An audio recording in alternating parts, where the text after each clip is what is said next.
Hey, so it is day 9 of the 31 Days of Tarot video challenge, and I am here to talk about the decks that are on my wish list. And like I said, I'm usually pretty quick about pulling the trigger on things that I want, but for whatever reason I've sort of held off on these particular decks, and they're all on my wish list.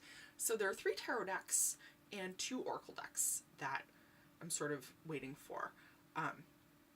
One of them, the first one, is Serpent Fire Tarot, and every single time I see this deck I'm like, oh, what is that? And it's got these bold colors, sort of kaleidoscopy things going on, collages, like wide open settings, sort of an ancient Egyptian vibe in a lot of ways.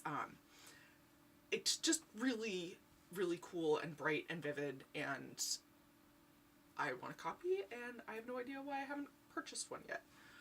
Next up is a black and white deck, the Divina Tarot by Mary Elizabeth Evans, who did Spirit Speak Tarot.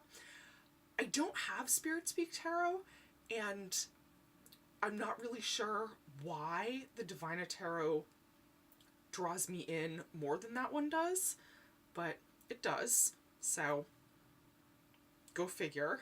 And finally, the Luminous Spirit Tarot by the woman who created the Golden Thread Tarot, which was my most worked deck of 2016, is that's on my list. That one's entirely different look and feel, much softer, more pastel tones, which obviously is very different than the black and gold of the Golden Thread Tarot. But if you look at her website, the artwork in that is absolutely beautiful. So that one is definitely something that I will probably be ordering soon.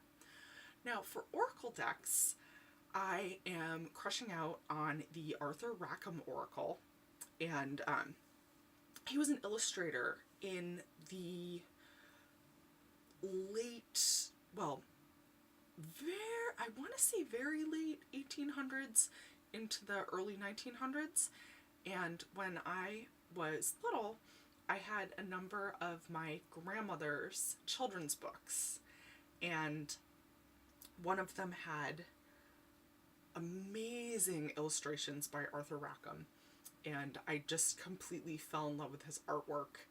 He does a lot of really cool, like, sprites and elves and trees that are moving and personified, and just very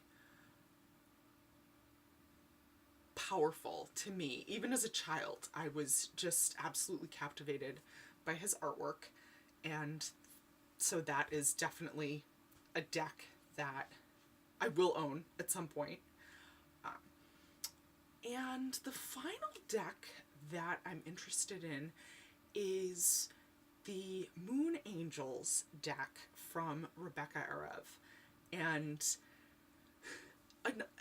it's another deck that's really sort of airy and light. It's very abstract, simple, like watercolor sort of vibes, and also the artist paints boobs in the coolest way possible. Like, go follow her on Instagram, Rebecca Erev Studio, and you'll see what I mean. But it's another really interesting deck, so that one is on my wish list as well. And I'm very excited because I won a contest of hers on Instagram, and so she'll be sending me a copy of that deck and the workbook that goes with it that I will be passing along to my friend Jess Carlson, who some of you probably know, as she is a tarot goddess, collector, reader, all wonderful witchy things, but she's awesome. And so I'm really stoked that I won the contest. I'm going to be able to share that deck with her and pick her brain on some of the images and how she vibes with it, so that I can decide, do I move this up on my priority list, or do I leave it where it is? How do we do this? So those are the decks that are on my wish list, and I can't wait to see what all of you are lusting after.